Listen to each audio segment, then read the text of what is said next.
在当地时候就8月4日，美国传统政治网站国家利益刊登了一篇名为《欧洲军队注定失败》的文章。在文章中就提到，北约在早期是为了针对苏联而成立，面对苏联带来的军事压力，被迫进行结盟。然而从成立至今，却从未经历过严格意义上的大战。想想看，一个由30个国家、24种以上官方语言构成的军队，该如何进行统一的指挥和调配？文章还引用了拿破仑的说法，宁愿与联盟作战，也不愿成为联盟的一部分，作为依据。文章认为这是对北约的一个灾难性想法。文中不止一次地提到，北约最大的问题从来不是作战能力行不行的问题，而是构成的参与者行不行的问题。就如同欧盟一样，从来就不是一个整体，仅仅是一个经济集团凑在一起，有时候内部矛盾远比外部矛盾尖锐。北约是由一系列的因素走到一起，而直到苏联解体之后，北约仍然存在，也已经是一个十分勉强的局面。除了在巴尔干和地中海进行几次军事演习，就是联合起来派遣一部分战队去中东进行一些支援下工作。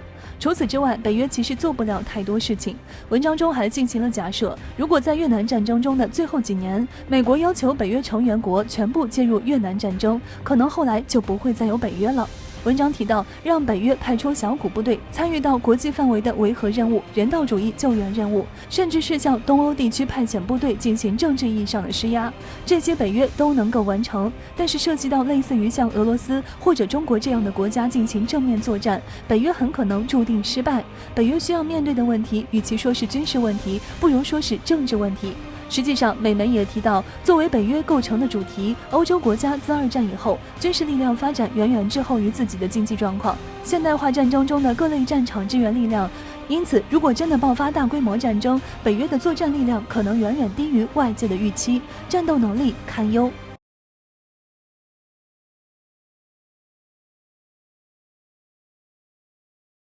随着中国的迅速崛起，美国也开始加强了对中国的干扰。因为中国的发展让他们眼红，美国人习惯了他们固有的思想，认为这个世界应当由美国来主宰，所以看到中国的发展后就心生嫉妒，把目光转移到了中国，认为只有扰乱中国的发展，他们才有机会坐上全球霸主的宝座。其中打台海牌就是美国惯用的重要手段。美国政府只要阻止中国的统一，我们发展的脚步就会更缓慢。据观察者网相关消息报道，近日路透社援引美国五角大楼透露的消息称，美国国会已经批准对台出售40辆 M109A6 自行火炮和用于升级火炮的制导套件，案值7.5亿美元。据报道，五角大楼已知会美国国会，这项批准将进行30天的国会审查。这也是拜登上台以来，美国首次对台地区进行军售。对此，我国国防部发言人谭克飞也表示，美国这样的行为是极度危险的行为。我方多次明确指出，台海问题是我国的内部问题，也是中方最基本的底线。我们坚决反对任何国家以任何理由、任何形式与台海地区进行军事联系。美国这样的行为只会加深中美之间的矛盾，根本起不到任何作用，所以必须停止一系列无用的措施。如果继续践踏底线，中方将采取必要的行动来捍卫国家主权和领土完整。有相关分析人士认为，美国真是把无耻2字演绎得淋漓尽致，自家事搞不定，国内已经出现分裂的声音，还要来插手我们的家内事，这属实是太可笑了。中国一再的忍让，是希望美国能够改邪归正，不要继续再将中美之间的矛盾加深。外交部、国防部一次次的警告、劝说，不是你们用来探水的理由，而是我们厚积薄发的准备，也是随时准备亮剑的决心。如果非要惹急了中国，那必定是没有好果子吃的。我国国际关系专家金灿荣认为，美国已经是台海问题的最大障碍，是当前台当局的最大仰仗。美国越来越多的表现已经说明，美国的内心足够险恶，所以我们必须要做好最坏的打算，放弃一些没有用的幻想，做好随时战斗的准备。这样的话，才能用更小的代价把面临的问题都解决好。最后我们想说，如今的中国不是你美国想欺负就能欺负的，现在的时代也不是美国说了算的时代，我们也希望美国能看清这一点。若不服气，想要硬碰硬试一试，那必定会撞得头破血流，对美国来说也是没有一点好处。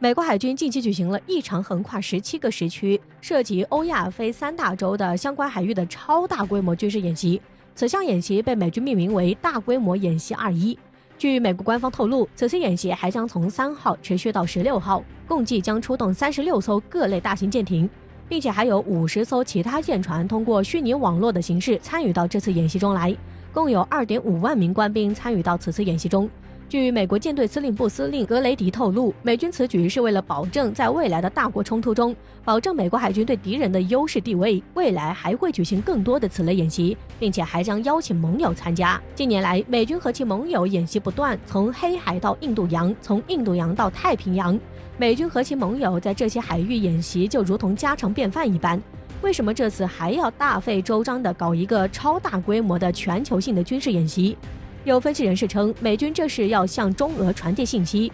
证明美军可以同时与中俄两国开战，甚至可以应对多方面带来的挑战。但他们同时指出，同时对中俄开战，美国的结果会很惨。单论核武器来说，俄罗斯的核力量甚至要强于美国，中俄两国海军总吨位也仅次于美国之后，位列世界2、3位。美国海军并不具备同时挑战中俄的实力。虽然美国是目前世界上唯一的超级大国，军事实力非常强大，但其绝对是没有能力与中俄同时开战的。早前，美国1945智库的军事专家给出了美国同时对中俄开战之后的模拟结果，即便是所有美国盟友都参战了，结果依然是不理想的。即使是美国同中俄任何一国发生战争，后果都会很严重。同两国同时开战，其北约盟友甚至会为此搭上他们的命。中美俄3国都是有核国家，任何两方发生战争都可能引发全球性的核大战，这对全人类来说都是毁灭性的打击，谁都不能独善其身。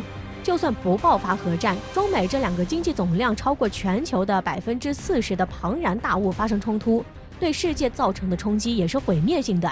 所以从各方面考虑，美军想要同时对中俄开战，后果都将很严重。中国和俄罗斯都是世界大国，在国际上都有着重要的地位。美国想同时和中俄开战，全世界都将遭受牵连。奉劝美国认清这一事实，冷战思维已经行不通了，霸权主义没有未来。中美俄3国爆发战争的结果，美国承受不起，这个世界更承受不起。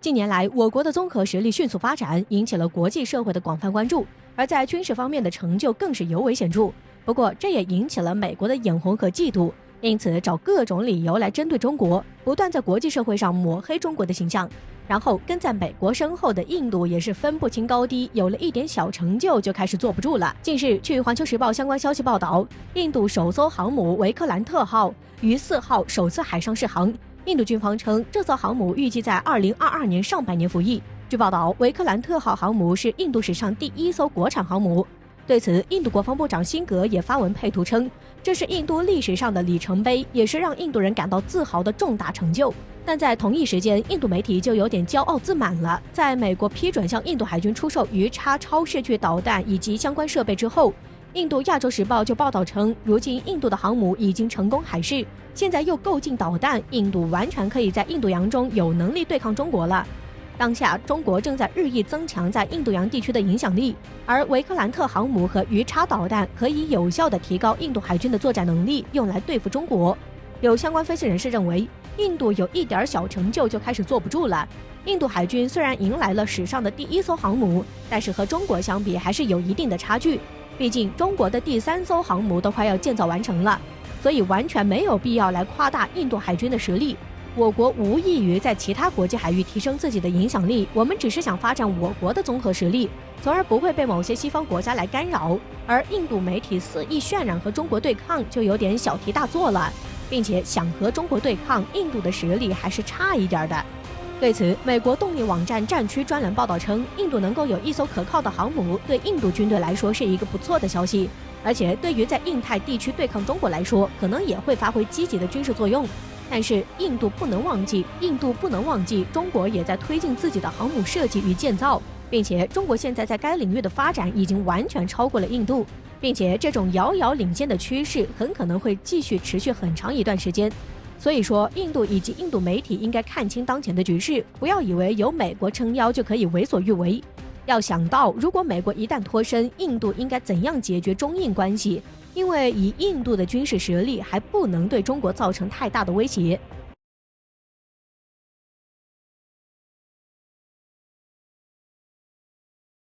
在7月底的时候，英国航母正式进入南海后，在社交媒体上闹得是沸沸扬扬。毕竟在进入之前，美国可是直接光明正大的怂恿英国闯一闯中国西沙岛礁的领海，所以对于这件事，国人大多十分气愤。不过没想到，伊丽莎白女王刚在南海展示了一下舰载机的起飞，就匆匆结束了南海之行，转到菲律宾，并且也没在菲律宾待多久，又匆匆转到日本关岛。当时笔者曾猜测，伊丽莎白女王匆匆离开南海转到菲律宾，又匆匆转去了日本关岛的原因，可能是舰上疫情过于凶猛，而且中国山东舰又在同一海域不算很远的地方，虎视眈眈等情况下的不得已而为之。甚至去关岛的原因也是被美驻菲律宾的一位将领嫌弃疫情扩散太猛的。不过没想到，如今这件事却又峰回路转，英媒直接自曝伊丽莎白女王为何没有闯入12海里的真正原因，直接让世人再次看清英国的外强中干。近日，英国媒体快报发布了一篇文章，上面就清清楚楚地写着，英国航母在南海航行的时候就已经被中国核潜艇盯上了，而且至少有3艘中国093商级核潜艇跟踪，其中2艘上还载有巡航导弹。因为伊丽莎白女王号的护卫舰肯特号和李士满号以及机敏级核潜艇都有所发现，甚至在被发现之前，中国核潜艇就早已盯上英国航母，也就是说，英国航母很有可能一进入南海就被中国核潜艇盯上了。另外很有意思的是，英媒还提到了一点，那就是伊丽莎白女王号航母编队在离开南海的6个小时之内，英国护卫舰上的声纳操作人员依然定位到了中国核潜艇，所以英国航母编队兴师动众的到南海挑衅，结果却虎头蛇尾的草草离场，是被中国给吓跑的。不过这件事目前尚且没有中国的官方回应，所以这件事究竟是不是真的咱们也不知道。但是必须要说的是，英国说明这件事后还特意炒作了一波中国快速发展水下潜艇的力量，以及中国在强化自己的大国地位之类的。虽然这可以理解为英国在灰溜溜地逃出南海后为自己挽尊的行为，但是从另一方面也说明了英国依然坚定地站在中国的对立面，即使清清楚楚地知道和中国作对没有好处，也依然不放弃。中国早就说过，航行自由确实是每个国家的权利，但是打着航行自由的名头却做着军事挑衅甚至损害他国利益的事，是绝对不能容忍的。中国坚决捍卫国家主权安全，维护地区和平稳定，甚至在必要的时候，中国将采取一切必要手段。